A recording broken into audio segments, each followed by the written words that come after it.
بسم اللہ الرحمن الرحیم۔ السلام علیکم۔ حضرت زنیرہ رضی اللہ تعالیٰ عنہ کی محبت الہی میں بےتابی۔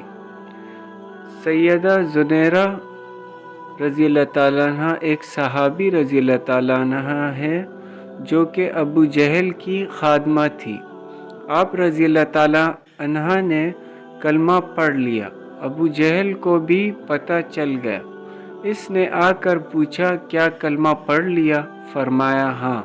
آپ رضی اللہ تعالیٰ عنہ بڑی عمر کی تھی، مشقتیں نہیں اٹھا سکتی تھی، مگر ابو جہل نے اپنے دوستوں کو ایک دن بلایا اور ان کے سامنے بلا کر انہیں مارنا شروع کر دیا، لیکن برداشت کرتی رہی، کیونکہ وہ تو اللہ تعالیٰ کے نام پر اس سے بڑی تکلیف بھی برداشت کرنے کے لیے تیار تھی۔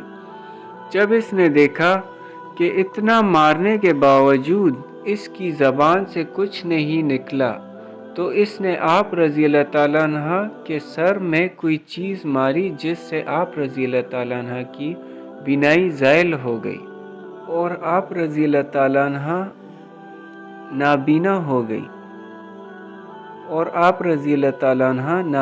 ہو گئی۔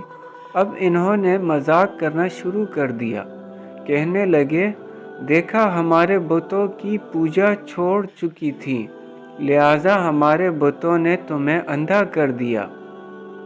مار برداشت کر چکی تھی، مشقتیں اٹھا چکی تھی، یہ سب سزائیں برداشت کرنا آسان تھی، مگر جب انہوں نے یہ بات کہی تو آپ رضی اللہ تعالیٰ عنہ برداشت نہ کر سکی، چنانچہ فوراً تڑپ اٹھی۔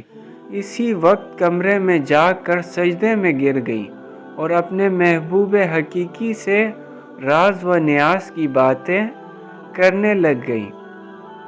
عرض کیا، اے اللہ، انہوں نے مجھے سزائیں دی تو میں نے برداشت کیا، وہ میری ہڈیاں بھی توڑ دیتے، وہ میرے جسم کو بھی چھلنی کر دیتے تو میں یہ سب کچھ برداشت کر لیتی، مگر تیری شان میں گستاخی کی کوئی بات برداشت نہیں کر سکتی۔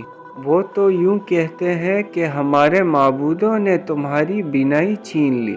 اے اللہ، جب میں کچھ نہیں تھی تو تو نے مجھے بنا دیا، بینائی بھی عطا کر دی، اب تو نے ہی بینائی واپس لی ہے۔ اے اللہ، تو مجھے دوبارہ بینائی عطا فرما دے تاکہ ان پر تیری عظمت کھل جائے۔ ابھی دعا والے ہاتھ چہرے پر نہیں پھیرے تھے کہ اللہ رب العزت نے آپ کی بینائی لوٹا دی۔ سبحان اللہ۔ اس وقت مرد تو مرد، عورتوں میں بھی یوں محبت الہی کا جذبہ بھرا ہوا تھا۔ جب عشق سے تیرے بھر گئے ہم، تو ہی رہا جدھر گئے ہم، تیری ہی طرف کو راہ نکلی، بھولے بھٹکے جدھر گئے ہم۔